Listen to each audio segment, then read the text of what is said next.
All right, Kevin, why don't you lead us in? Welcome to another exciting episode of your favorite and only water sport podcast, I think. And there's a couple guys out there that are in the water sport industry trying to take a different angle on it. I'm not saying that we inspired them or they rip us off, but something about getting up and scaling. I think there's some other guys out there trying to want to be Greg's and Kevin's, but you were talking to the original Awkward Watersports podcast. Today, Greg and I are joined with James. You gotta give me that pronunciation of that last name, man. It's Krawczyk. Krawczyk. All right, James Krawczyk. And are you the president of the WSIA now, or what's your No, official title? I'm the director of operations. Director of operations. Okay. And James, how long have you been with the WSIA? I've been working with the WSIA for a total of about 16 years. I've been full-time for the last 3. So before this, I had a marketing and graphic design business where the WSIA became my biggest client. And then in 2021, I had the opportunity to come on full-time and been their director of operations ever since. Awesome. And have you ever, I don't know if I asked this question, have you ever been behind the wheel of a parasail boat? Behind the wheel, no. I've been up in the parasail a couple times. Fair enough. That pretty much qualifies you to actually drive a parasail boat. Just got to drive, at least in 1983. I think that was a prerequisite. Yeah, just get up in a parasail one time, and then you're qualified. And of course, I'm joined as my ever favorite. He always has to wrangle me in, make sure a lesson gets learned. If not, I will let what do you guys always call me? My rambling. You guys, I'll just ramble for 40 minutes about nothing and just try and have fun. Greg will force you to learn something. Greg, how you doing, buddy? I'm doing great. It'd be better if you would throw your gum away. What's that? Your gum. You're chewing gum. No, I'm not. What are you chewing then? Listen, we discussed this on the last episode. I had some really crunchy grapes. You get this. This is an informal chat between 20 additional minutes of editing to remove all of the.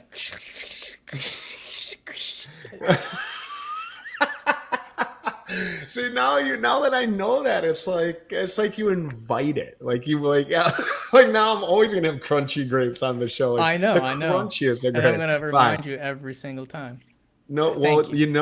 Thank you. Listen, appreciate it. what do you want? It's either gum or I go back to my unhealthy vaping habit that I decided to pick up at 43. Gum or vaping? Mushrooms? I don't know. Whatever you. No, we already know that I'm unstable, my friend. I don't think mushrooms helps my mental state much more. Anyway, is it too early to talk about what happened to you, or should we save that for another podcast? Oh God, it's so embarrassing. I don't even know that I'm ready that I want to talk about it. I'm so embarrassed. We'll save it. We'll leave it for another podcast. Okay. I But mean, your story is I don't know. always, everyone wants to know about. It's funny when we go, James, when we go to the conferences and stuff. It's weird that people I don't even know will come up to me and talk about all of the things that we've said for the past 3-4 years, and they know every little detail, and it's so. But all the stories we tell and everything, but. Kevin's always the most memorable because, he's fighting people on the beach over pool noodles and all these other things. I don't have a lot of exciting stories to tell. Kevin always has the exciting stories. All right, fine. I'll do as long as it doesn't hurt my corporate standing. So I'm a little tired today. I went to go look at a property in New Jersey. It was a one-day fly-in. I want to give a little backstory here because it is very relevant. So I am not a gun guy. I'm not into guns. My father-in-law randomly sends me guns. He's a huge gun guy. He's in his 80s and he wants to give me stuff. I'm his son-in-law and it's great and I always appreciate it. But I'm I had to go buy a safe for these things. I'm not into guns. So when my father-in-law sent me one of these guns, one of my guys is a vet and he's got he got Silver Star. He's been in ton of combat missions. He is, for all intent and purpose, a hero. And we were talking about like PTSD, and he was just like, he didn't call in, but he's just like, I need a week off. I'm struggling. Doesn't have a lot of friends. So he's always invites me to go shooting. And I'm like, okay. I mean, but I'm just like, yeah, man, dude, let's go shooting. So I brought this gun that my father-in-law sent me, and he sent me the wrong ammo. I'm like, this doesn't fit. It's not working. And he's showing me how to do this stuff. And the ammo is in like a Ziploc bag, and the gun is in like a school backpack. Like I don't have like cases for this stuff. Again, I'm not a gun guy. So in my rush to leave, I grabbed this bag that I had this ammo in, and 2 bullets fell out, and I had no idea that they were in there. And I got stopped at LaGuardia, and they called in Port Authority. They issued me a ticket. I thought I was going to be arrested. And yeah, I gotta go. Well, I guess I don't. I contacted an attorney directly from the airport because I'm terrified. You know what I mean? Because I'm WebMDing it, right? So of course I'm just getting all the attorney blogs like enjoy your stay at Rikers Island, and I'm just like, oh my god, you know what I mean? I'm like, I'm going to go to jail and all this stuff because I live in Florida, so it's like I could get pulled over. That's what I told Port Authority. I was like, I could get pulled over with a bazooka, and they'd be like, have fun, on your way. Florida doesn't care. I think it's constitutional care or whatever. So yeah, that was my last 24 hours. And then I woke up to $900 charges from Facebook advertising. I'm like, unless we increased our ad budget to $40,000 a day, I think these may be fraudulent charges. So that has been my last 24 hours. And Wow. Yeah. Didn't somebody just get in trouble at the airport for that, having ammo in their bag and they didn't know about it? I think it's like Dominican or one of those South American. Turks and Caicos. Turks and Caicos. 4 bullets. And trust me, I've read every single article. It was a fun plane ride of me having panic attacks over reading these articles about guys going to prison for having ammo. I'm like, oh my God. Yeah. Some guy, I think they let him go, or they on bail or did something. But yeah, I was facing 12 years of having 4 bullets. And the guy's just like, yeah, as long as I was like, don't worry, you'll never see me in New York again. If I leave the confines of Santa Rosa County, Florida, it'll be a shocker. So yeah, little bit of action today. Another Kevin stupid story. Good way to start the show. Wow. at any rate, yeah. So a little bit of entertainment here. So let's get into the meat and bones of it. Are you allowed to bring handguns in a parasail? First, so everybody wants to know. Yeah. But check the standards on that one. I don't think so. Yeah. So tell us give us a little background if our listeners are unfamiliar with the WSIA. What is it that you guys do? Tell us a little bit of background on the symposium, maybe a little bit of history, and let's get into it. Sure. Okay. The WSIA, the Water Sports Industry Association, was founded in 1977, originally for sanctioning 3-event water skiing, and that has grown over the years to now focus more on, we like to say, promoting and protecting the towed water sports industry, which includes parasail. Our original core members were the manufacturers of the towboats, the water skis, the wakeboards, the wake surfers, and those folks still are core to our members. But since we started, now that's expanded to include parasail, wake parks, the marine dealers that sell the boats, and other member segments that we promote and protect. And so we do those 2 things where we aim to grow the commerce of each different member segment in any way that we can. And at the same time, we have a full government affairs team with lobbyists and the whole deal, where we advocate to protect access to waterways for enthusiasts and businesses on the water and other places where ballasted boats are currently potentially being banned, or they're trying to ban it. So we have kind of a 2-track bit of work that we do, both on the promote and protect side. As it relates to parasail, we have our annual event coming up. As you can see behind me, we have the Parasail Operator Symposium in November, and that's in its 14th year. And that's the world's largest gathering of parasail operators in the world. This year, moving to Cape Coral, Florida. We're excited about that change, moving from Sarasota. And there we discuss a host of topics: weather, safety, marketing. A lot of the stuff that you guys get into on your show, we'll be talking about there too. A lot of entrepreneur and business growth topics and things like that. And, you know, I've been to one.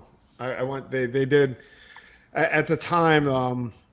The company I was working for, we didn't really, we didn't go to the symposium. We didn't have a lot of presence there.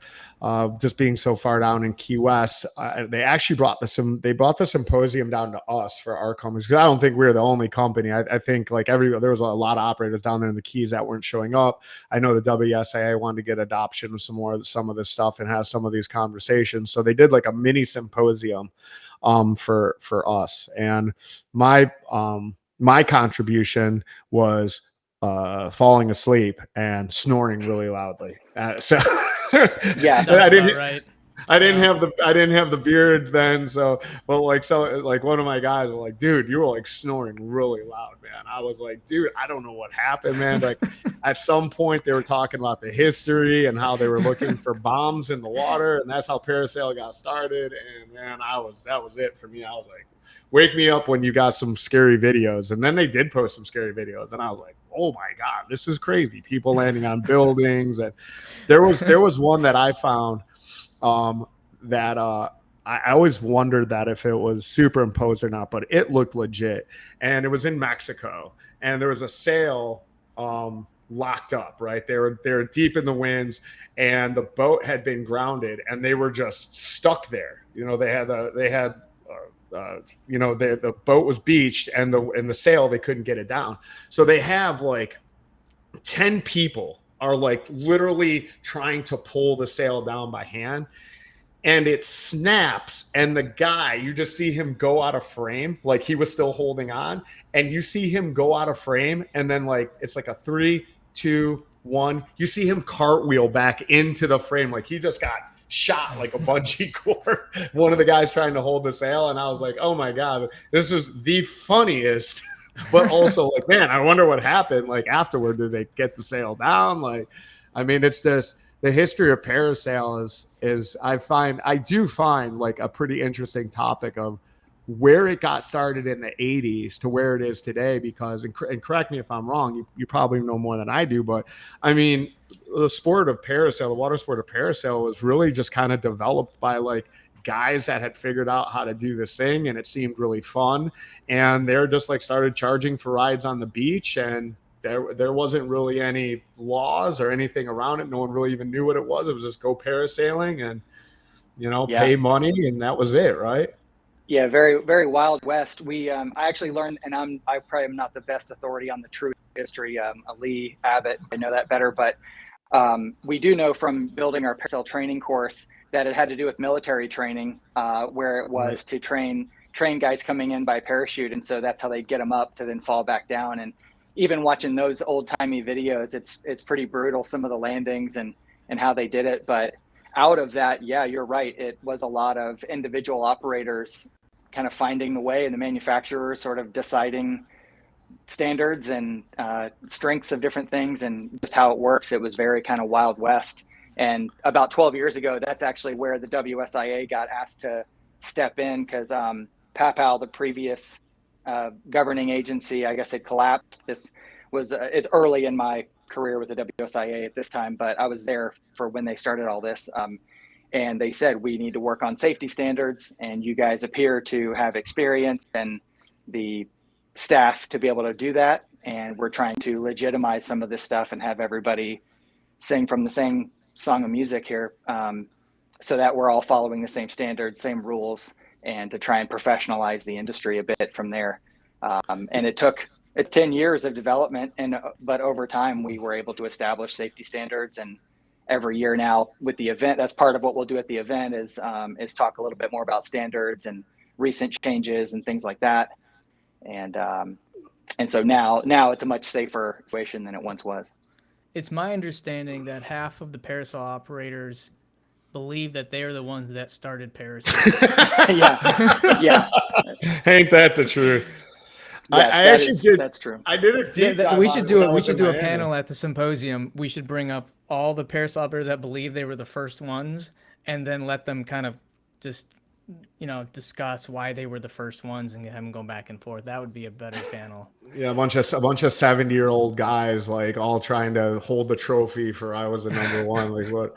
I'll tell you when I got involved. It was in parasails in around like 2008, and I was at Sunset Watersports. Who arguably, I mean, Rich was definitely one of the OGs. If he was the first, I mean, he claims to be the first. I don't know that he was the first, but he did start like somewhere around like 1984, 1985.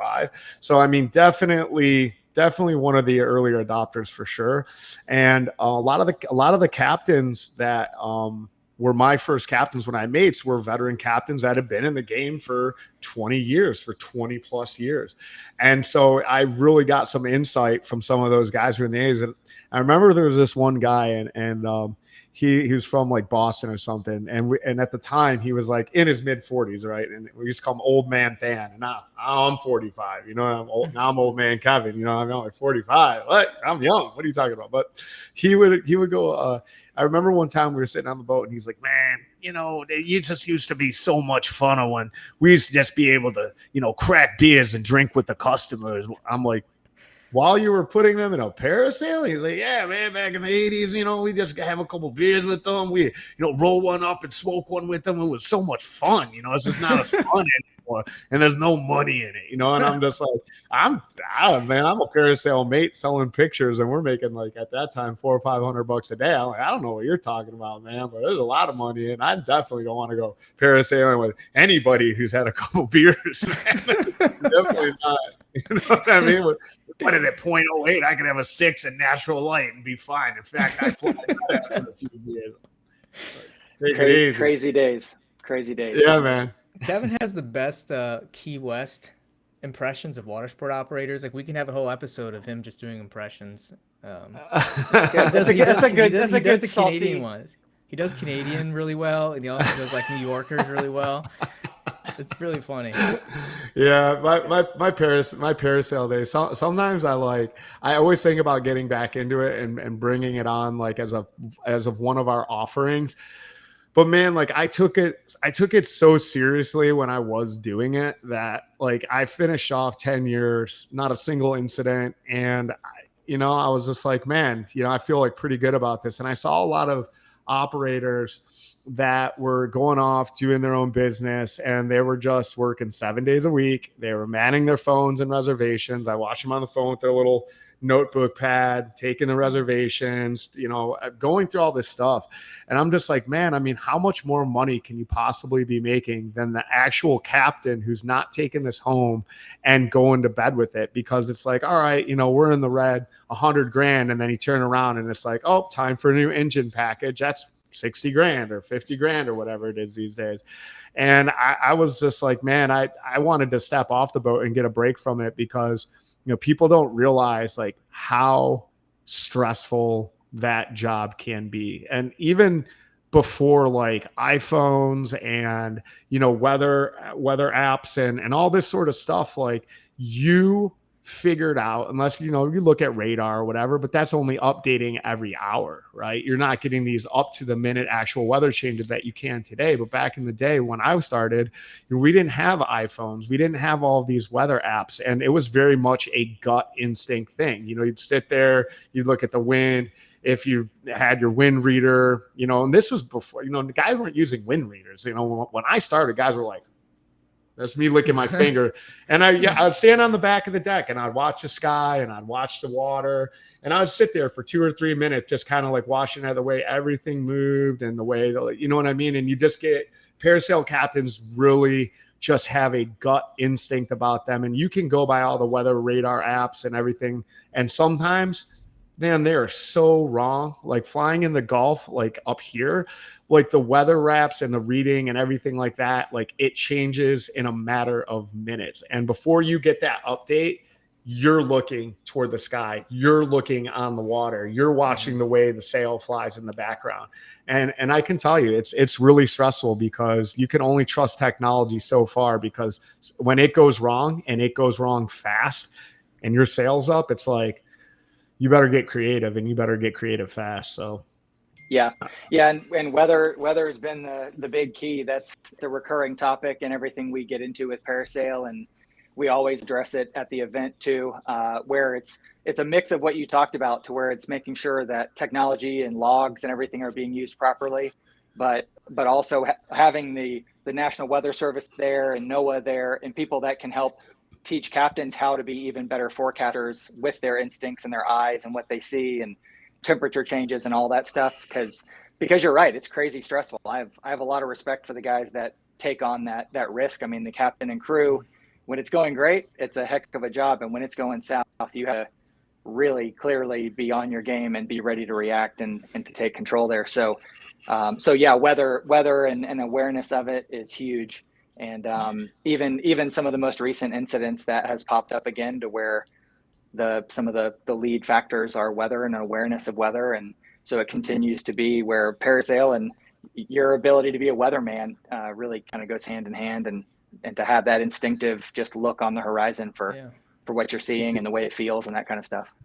It's something we train down here in a big way. Having I almost so Greg and I head up, well, not anymore, but we helped put together a water sports coalition in Okaloosa County. And it brought all the operators together. But it's sometimes we talk about, we've talked about what that would look like statewide, or how we could bring everybody into this fold, because I really feel like my experience as a parasail captain gave me a pedigree just in water sports. And every parasail captain is I'm the greatest, you know what I mean? I am. But for all due respect, it's true, because I don't know any other water sport where, you have 600 feet of line out, you have a sail up, you have to deal, if you're flying in at a condensed area with a bunch of other boats. Like in Key West, we all flew the same area, and there was 15 boats out there. So you're literally trying to see who's behind the wheel of this other boat, because his flying style, he knows your flying style, that he's going to pull it down and come underneath you, and you're going to come up and you're going to throttle up and get over the top of them. And we're all going to stay running in the same tack, because we're all trying to stay in the same area. And with that ability, you learn to forecast not just weather and water conditions, but what other boaters are going to do. So it's even when it comes down to an erratic jet ski driver, you see them from 2 miles out, and this guy's trying to herd a cat, you know what I mean? So he's going to do anything at any time. You see a fishing boat, center console coming in at XYZ, you can tell how he's driving, where he's going to end up in relation to where you're going to end up, because you're just kind of forecasting all this in real time. And so you create tacks based on a myriad of things that are happening around you. So when it comes to the delivery side of it, boat rentals and jet skis, it's something I teach my guys, even when going out and just monitoring on the water or doing a jet ski tour. I'm you gotta watch this, or you have to watch that, or you have to see this other tour, and you have to figure out where he's going to end up in relation to where your last ski is going to end up, depending on how fast you're going, who is doing what on the back of the tour, who's acting erratically. Same thing with even pontoon boats. It's the same thing. We're out there watching the weather. We got guys that drive out there on jet skis, and what's it look like out there? I want you guys to start forecasting. So I think it's a great partnership that, both our organizations that were able to kind of put together, because I truly feel like parasail captains have in water sports probably the best instincts, the best forecasting, and the best pedigree to understand not just what they're doing, but what other boats are doing based on the experience that they've had on the water. So we appreciate the partnership, and I'm really excited to be there this year. James, you said 13. Parasailing was added to the WSIA about 13 years ago. Yeah. Right? Let's see. This is the 14th annual symposium. Okay. I want to say it was 2011 or 2012 and it's actually the 15th symposium that we put on. We did 2 in 1 year. It started as part of the January Surf Expo show here in Orlando, where we were able to get a bit of floor space. And I think there were 2 parasail boats on the floor, and we had a meeting in the concourse, and it was really pretty small, but that was the true kind of first one that we had marketed and invited operators to. And then that same year, I'm sorry, go ahead. As I say, that same year in November is where we then did one that is more like what you see today, to where we self-hosted it and had a location and speakers and all that stuff. And then before that, what was the industry? Who was governing the industry? Was it PAPO, PAPO, the Parasail.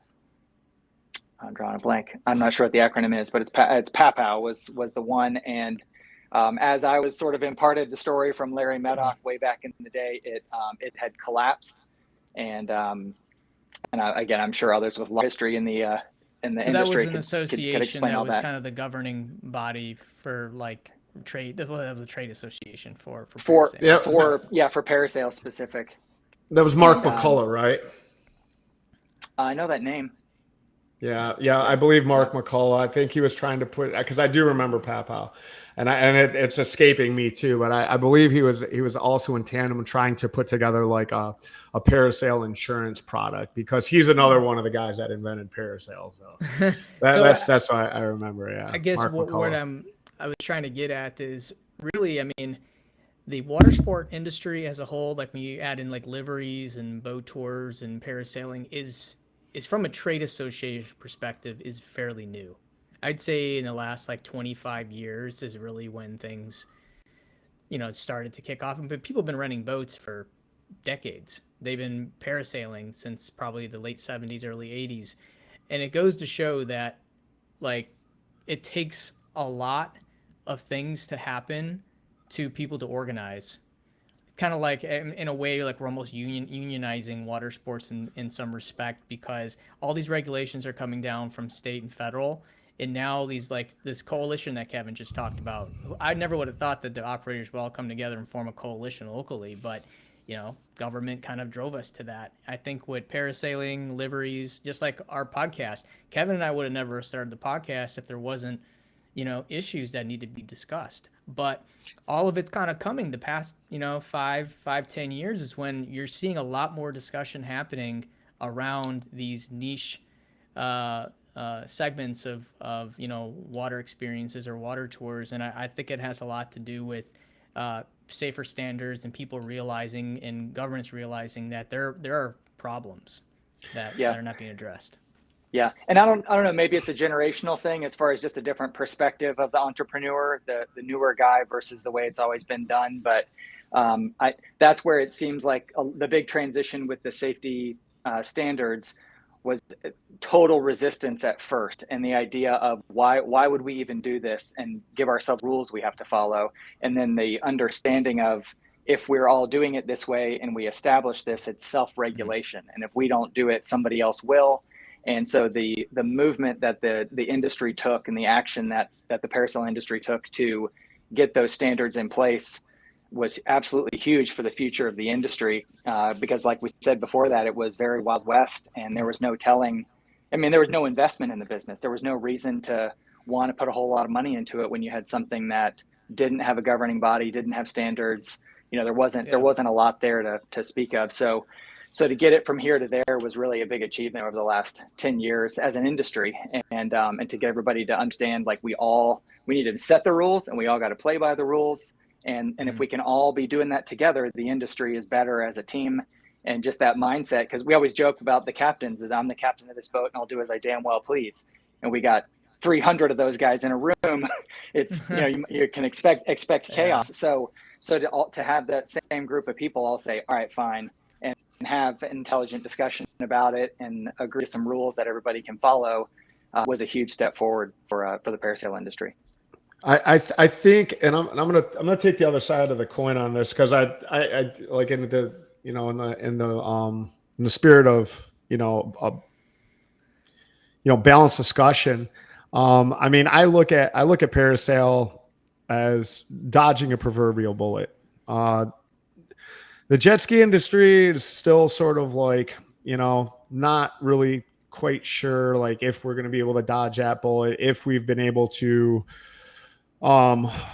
put together enough safety standards, because the problem is that it kind of came, and there's new stuff with the jet skis. And again, it's like, I've got a great relationship with the FWC, but so I don't want to like speak ill of it. But recently, I saw operators getting ticketed in Miami for having 16-year-old operators with licenses renting, and they got ticketed because they weren't 18 to rent. And so the reason I was given from FWC is that they have new legal, and that legal is interpreting the law. The law isn't changing. So I made a post in our group about it, and there was a lot of, like, but this and that. And it's like, well, and it's frustrating because, same thing with SB 606, like they started creating safeguards for safe boating education, but none of us were made privy to this. None of us were involved in the conversations.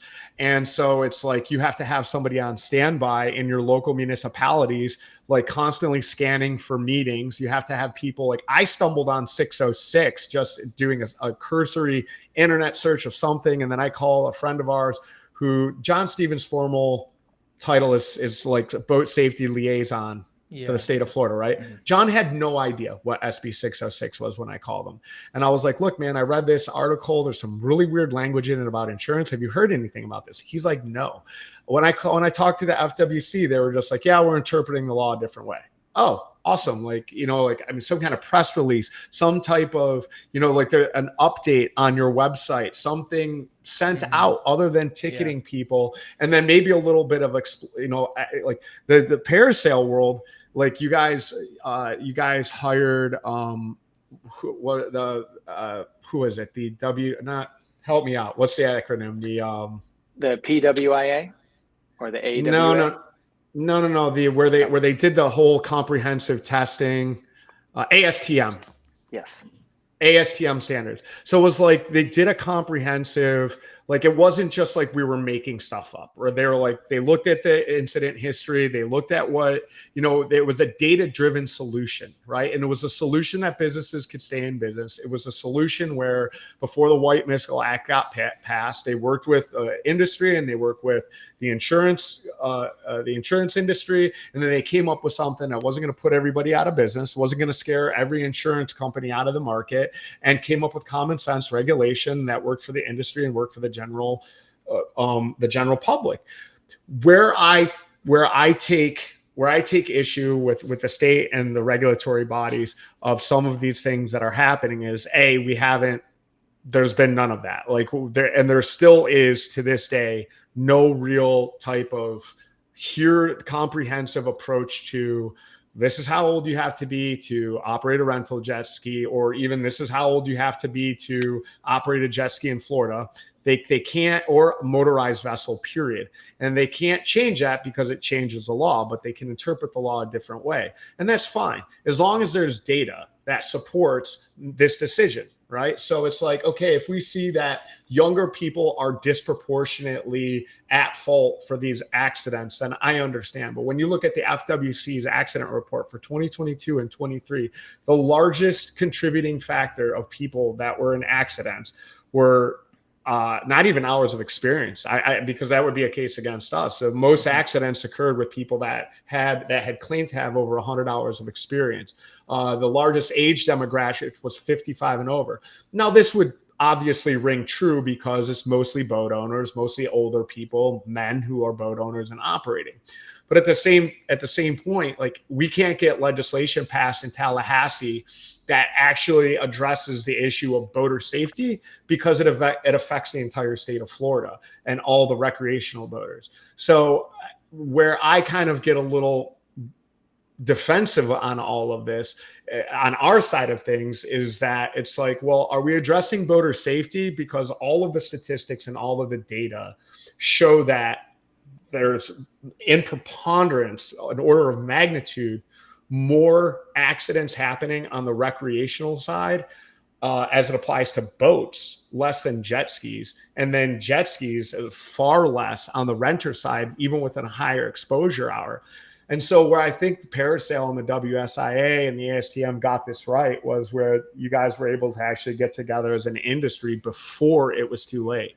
And so but I think all of this ultimately wraps together because it does affect water sports in general, insurance in general, and our reputation as far as impact on a community is in general, because we do have a ton of crossover.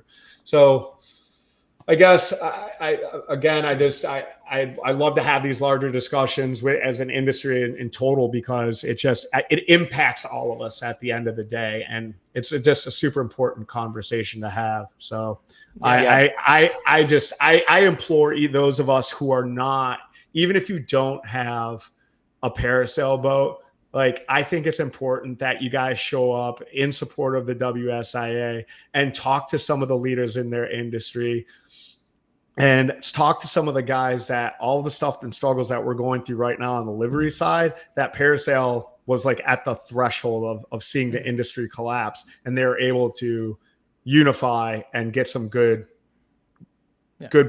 pieces of safety and regulation in place. Well, James, we're coming to the end of the show, and I wanted just to really touch base on the symposium itself and the programming, and for all y'all listening, AWG is going to be there. We have a live podcast that we're going to be doing on the second day, and Kevin and I are going to be participating in different panels. So, definitely want to check it out. Even if you're and James, you don't have to be a parasailing operator to attend this. If you're looking to be a parasailing operator, interested, you can still attend, correct?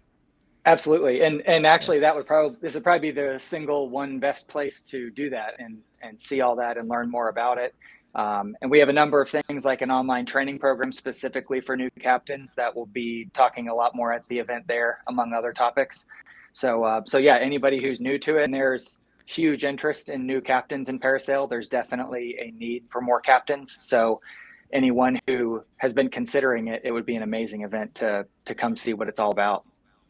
Hey, and Greg, I know we're running a little bit long, but I would like to just have a follow-up question for that. So, like, people that are getting into, if you had one piece of advice for an aspiring parasail captain or somebody that's in the industry, I get this question a lot, like, how do I get my foot in the door? Yeah, I have a personal saying that I love, which is you must be present to win. And Yep. I think being a part of it and being on our committee and being at the event and just being involved, because it gives you a voice. We are here to listen to our members and virtually anyone in the industry that tells us where we can be helpful. So it helps to have everybody there as part of the discussion. So my one piece of advice for the best thing you could do in parasail specifically is to be involved, specifically with the committee and some of this seemingly more boring work with the safety standards and that kind of stuff. But once you're involved and you can get your hands dirty and you really understand it better, it helps to frame your understanding of why we do it and how it helps the industry and where we're really trying to go with it. So it's often the people on the fringe that kind of hear about it and sometimes throw bombs from the side and things like that are the folks that I would really like to have be more a part of the discussion, because so many of the sessions that we have are group sessions or our panel sessions or have Q&A built in.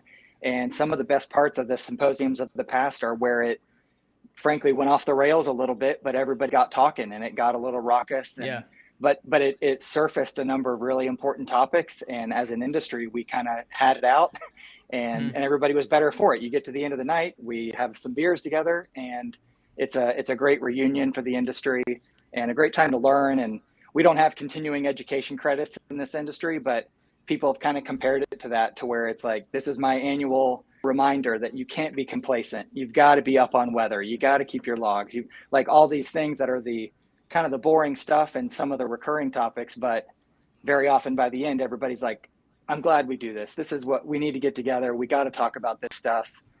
I'm really glad that you made me come here. And so this year, kind of adding to that, we tried to add in, like you had said, you guys are involved, which is awesome. And so there's a lot more marketing topics. There's a lot more on diversifying your business, on other revenue streams. Parasail with insurance, and virtually all water sports businesses have insurance as an ongoing struggle for everyone. And so there's an insurance panel. The risk retention group is going to be there, where they're working on a captive, a whole different insurance package. So we're trying to kind of come at it from all different angles on this one. We have two different tracks. One thing that we did before was it tended to focus a lot on the operator, the business owner, and it was very business operations focused. And this year we have a whole separate track focused just on captain and crew, where it's more on hands mechanical, tearing apart the winch, kind of going deeper into maintenance and different things like that. Volvo and a number of the manufacturers will be there, so they're there to really go deep on all those different sort of mechanical questions, really focusing on that hands-on learning, where you can take apart the Wrangler and the Sea Snail, and there's on water demos, all kinds of stuff like that. So it's just 2 days of nonstop education and fun for the industry. Where can they get tickets? Online, the website is pos.wsia.net. That's Parasail Operator Symposium is pos.wsia. Gotta talk about rebranding that. Did you say POS? Yeah. Well, quick funny story. There was a time back when there was a government shutdown and Coast Guard and all the agencies, nobody was allowed to travel. And because it wasn't a conference, it was a symposium that somehow made it through the filter and they were still allowed to go. And so ever since we were like, well, whatever you do, don't change the name. That seems to work for somebody. So, but yeah, it's an unfortunate acronym, but. You had a little smirk on your face as you were saying it, and just judging through our conversation, you probably knew I was going to jump on that. Yeah. That's great. Well, hey, look, man. So beyond just getting tickets, if anybody wants to reach out to you, shoot you an email, get a hold of you, has more questions about the symposium or is aspiring, would like to join the WSIA, how can they get a hold of you? Sure. Our main website is going to be the best spot, wsia.net. And then my email address is james@wsia.net. And that'd be the best way to get directly to me. Cool. Fantastic, man. I really enjoyed this one. Brought me back to my earlier days, and really excited to be a part of the event this year. And we look forward to seeing you in November. Thank you so much for coming on. Thank you, James. Thank you, guys. Yeah, we'll see you in November. All right. All right. And as always, keep it awkward.